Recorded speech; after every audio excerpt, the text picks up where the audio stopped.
গঠিত হয়েছে নতুন সংসদ। তারা 2 বছরের একটা বিরতির পর সংসদের প্রথম অধিবেশন বসতে যাচ্ছে বৃহস্পতিবার। এটি আজকের লিড রিপোর্ট আমাদের। স্টুডিওতে আমার সঙ্গে আছেন আমার সহকর্মী সাইফুল ইসলাম। আশা, আকাঙ্ক্ষা, চ্যালেঞ্জ, ভয়ভিত্তিক অনেক কিছুর যে নৈরাশ্য কিন্তু কম নয়, যে জুলাই সনদ থেকে শুরু করে যে অর্থনৈতিক চ্যালেঞ্জ সেগুলো। দীর্ঘ 2 বছর পর আপনি জানেন যে 2024 সালের যে নির্বাচন হয়েছিল সর্বশেষ এবং সংসদ বসেছিল ওই বছরের 30শে জানুয়ারিতে।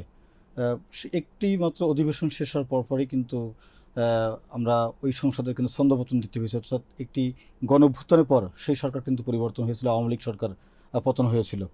তারপর দীর্ঘদিন পর একটি জাতীয় সংসদ নির্বাচন হবে তেমন একটি প্রত্যাশা ছিল সবার মাঝে। সেই প্রত্যাশার পর অবশেষে একটি সংসদ গঠিত হয়েছে, যার অধিবেশন শুরু বৃহস্পতিবার। এই বিষয়ে আমরা আজকের রিপোর্টে যেটি দেখানোর চেষ্টা করেছি সেটি হচ্ছে যে এই সংসদের হাতে কিন্তু বেশ কিছু চ্যালেঞ্জ আছে, সংকট আছে, সম্ভাবনাও আছে। আমরা যদি শুরুতেই কিছু সম্ভাবনার কথা বলি, সেটি হচ্ছে যে 1990 সালের পরে বাংলাদেশের সংসদীয় যে ব্যবস্থা পুরোপুরি চালু হয়েছিল, তখনও কিন্তু মানুষের মাঝে একটি বড় ধরনের আশা এবং আকাঙ্ক্ষার সৃষ্টি হয়েছিল। বিশেষ করে স্বৈরাচার এরশাদ পতনের পর তখনকার যে আন্দোলন ছিল, যে রাজনৈতিক দলগুলোর যে কমিটমেন্ট ছিল, সেই জায়গা থেকে কিন্তু সংসদীয় যে গণতান্ত্রিক ব্যবস্থা সেটি চালু হয়েছিল। সেটি কিন্তু আমরা খুব একটা ধরে রাখতে পারিনি। বারবার কিন্তু একটি বিভিন্ন কারণে ছন্দপতন ঘটেছে, কখনও তত্ত্বাবধায়ক সরকার ইস্যুতে, কখনও সুষ্ঠু নির্বাচন না হওয়ার কারণে।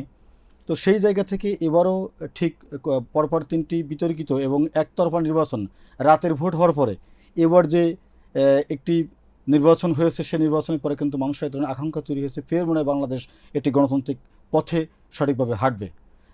অনেকেরই এমনটি কিন্তু প্রত্যাশা কিংবা আশা আছে। আবার এই আশার মাঝে কিন্তু নানান হতাশার খবরও আছে। সেই হতাশার খবর যদি আপনি একটু আগে বলছিলেন যে হতাশার খবর আছে, হতাশার খবর হচ্ছে যে যারা রক্তক্ষয়ী সংগ্রাম এবং জীবনদানের মাধ্যমে এই অভ্যুত্থান ঘটিয়েছে, তাদের সেই যে আকাঙ্ক্ষা পরিবর্তনের দ্বারাই বাংলাদেশ ফিরবে, সেই যে জুলাই সনদ, সেই জুলাই সনদ বাস্তবায়নকরণে এক ধরনের একটা টালমাটাল পরিস্থিতি কিন্তু সৃষ্টি হচ্ছে সরকারি দল এবং বিরোধী দলের মাঝে। বিশেষ করে আমরা দেখেছি যে সংসদের শপথের দিন, সংসদ সদস্য হিসেবে শপথের দিন বিরোধী দলীয় সংসদ সদস্য যারা, তারা কিন্তু দুটি শপথ নিয়েছেন। একটি হচ্ছে সংসদ সদস্য হিসেবে, আর অপরটি তারা সংবিধান সংস্কার পরিষদের সদস্য হিসেবে। বিএনপি কিন্তু বলার চেষ্টা করেছে যে যেহেতু সংবিধানে এখনও পর্যন্ত সংবিধান সংস্কার পরিষদ বলে কোনো শব্দ নাই, সুতরাং তারা সেই শপথটি নেয়নি। সেক্ষেত্রে অনেকের মনে এক ধরনের ধারণা তৈরি হয়েছে, তাহলে কি বিএনপি তার কমিটমেন্ট কিংবা জুলাই সনদ থেকে সরে এসেছে? বিষয়টি কিন্তু একেবারেই যে সরে এসেছে এটা বলাটাও খুব বেশ মুশকিল। আজকেও স্বরাষ্ট্রমন্ত্রী, অর্থাৎ আমরা যখন কথা বলছি তার কিছুক্ষণ আগেও স্বরাষ্ট্রমন্ত্রী একটি জায়গায় কথা বলার চেষ্টা করেছেন।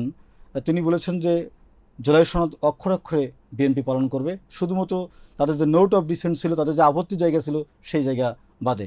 সেক্ষেত্রে আমরা আশা রাখতে চাই যে ভালো কিছু হবে। তারা ব্যাপক সংখ্যাগরিষ্ঠতা নিয়ে সরকার গঠন করেছে, তারা তাদের নোট অফ ডিসেন্টগুলো এক্সারসাইজ সেটা করতেই পারে। কিন্তু যদি যে জুলাই সনদকে যে তার স্পিরিটকে কমপ্লিটলি ইগনোর করা হয়, সেটা হবে দুঃখজনক। আর চ্যালেঞ্জের মধ্যে আরও কিছু চ্যালেঞ্জের কথা আপনি। না, চ্যালেঞ্জের মধ্যে তো বেশ কিছু জিনিস রয়েছে। এবারের নির্বাচনে বড় দুটি দলই, বিশেষ করে বিএনপি নেতৃত্বাধীন যে জোট এবং জামাত নেতৃত্বাধীন যে জোট, তাদের মূল স্লোগানই ছিল কিন্তু দেশকে অর্থনৈতিক মুক্তি দেওয়া এবং মানুষের মাঝে এক ধরনের সুশাসন প্রতিষ্ঠাতা করার যে লড়াই, সেই জায়গা থেকে তারা কিন্তু বিভিন্ন কমিটমেন্ট দিয়েছেন। তো এবার এখনও পর্যন্ত ভোটের পরে যেহেতু আমরা 1 মাস এখনও পার হয়নি, সংসদ এখনও নতুন অধিবেশন মাত্র শুরু হচ্ছে, সরকারেরও 1 মাস মেয়াদ পার হয়নি, আমরা আইন শৃঙ্খলা প্রস্তুতিতে ব্যাপক উন্নতি সেটা কিন্তু খুব একটা বলতে পারি না। বিশেষ করে যে পরিবর্তনের কথা বলে সরকার ক্ষমতা এসেছে, আমরা বাংলাদেশ ব্যাংকের গভর্নর থেকে শুরু করে প্রতিটা ক্ষেত্রে দেখেছি যে সে মপতন্ত্র কিন্তু এখনও পর্যন্ত চালু রয়েছে। গতকাল আমরা চুয়াডাঙ্গায় দেখেছি আপন 2 ভাই নেহাতের খবর হওয়ার ঘটনা। এরকম বেশ কিছু ঘটনা, প্রতিদিন শিশু ধর্ষণের ঘটনা আমরা বিভিন্ন মাধ্যমে জানতে পারছি। সেই জায়গা থেকে কতটুকু সুশাসন দিতে পারবে, এক্ষেত্রে যে শুধুমাত্র আমরা সরকারি দলকে দায়ী করবো তা না, সরকারি দল সঠিকভাবে কাজ করতে পারছে কিনা তাকে ভুল ধরিয়ে দেওয়ার জন্য বিরোধী দল একটি গুরুত্বপূর্ণ ভূমিকা পালন করেন। সেক্ষেত্রে বিরোধী দল কি শুধুমাত্র তর্কের খাতিরে তারা তর্ক করবে, সংসদ বর্জন করবে, ওয়াকআউট করবে, নাকি কার্যকর একটি বিরোধী দলের ভূমিকা পালন করবে, সেটিও আমাদেরকে দেখতে হবে। এমনিতে এখন পর্যন্ত বডি ল্যাঙ্গুয়েজ বলি যা, বা আপনার প্রত্যাশা কি, বা আপনি কি অ্যান্টিসিপেট করছেন যে বিরোধী দলের যে রোলটা, এটা কতটা শক্তিশালী হবে? দেখেন, আমরা তো আসলে যেটি প্রত্যাশা করছি এবং যেহেতু একজন রাজনৈতিক সংবাদকর্মী হিসেবে আমি যদি রাজনৈতিক নিউজ কভারেজ করি, সুতরাং আমার চোখে যেটি ধরা পড়েছে এখন পর্যন্ত সেটি হচ্ছে গত 3 নির্বাচনের সময় যেমন গৃহপালিত বিরোধী দল ছিল, যেটাকে বলা হয় Exactly. জাতীয় পার্টিকে, এবারের যে জামাত জোটের যে যারা সংসদ সদস্য আছেন তাদেরকে গৃহপালিত বলে কেউ মনে করছেন না। সেক্ষেত্রে সরকার যদি কোনো ভুল করার চেষ্টা করে কিংবা সঠিক পথে না থাকে তাদেরকে ভুল ধরিয়ে দেওয়ার জন্য এবং তাদেরকে সঠিক পথে আনার জন্য যে ধরনের প্রচেষ্টা সেটা কিন্তু বিরোধী দল করবেন। আজকেও জামাতের আমির এবং যিনি বিরোধী দলের নেতা শফিকুর রহমান সংবাদ সম্মেলনে বলেছেন যে প্রয়োজনে তারা রাজপথে থাকবেন, বিভিন্ন ক্ষেত্রে সরকারের বিরোধিতা করবেন, আবার সরকারের ভালো কাজে সহযোগিতা করবেন, প্রয়োজনে তারা আদালতেও বিভিন্ন ইস্যুতে লড়বেন। তারা তো জাতীয় সরকারেরও একটা এক্সপেকটেশন ব্যক্ত করেছিলেন যে সবাই মিলে সরকার গঠন করবে, যেটি আবার বিজয়ীরা একসময় প্রত্যাখ্যান করেছে। প্রথম দিনের কর্মসূচিতে উল্লেখযোগ্য কিছু যদি প্রথম দিনের কর্মসূচি সংসদীয় যে রীতি, সেই রীতি অনুযায়ী স্পিকার নির্বাচিত হবে, ডেপুটি স্পিকার নির্বাচিত হওয়ার যে বিষয়টি রয়েছে সেটি সংসদীয় কমিটি যে আছে যেগুলো সভাপতি সেটি নির্বাচিত হবে, এটি স্বাভাবিক প্রক্রিয়া।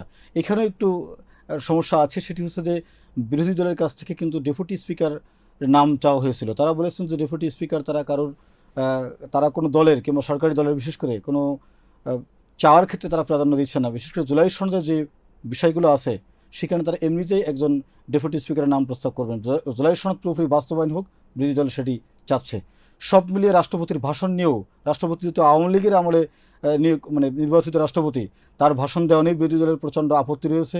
আগামীকাল পরিস্থিতি কোন দিকে যাবে, রাষ্ট্রপতির যে ভাষণ সে ভাষণের সময় বিরোধী দল ওয়াকআউট করতে পারে সেরকম একটা ইঙ্গিত পাওয়া যাচ্ছে।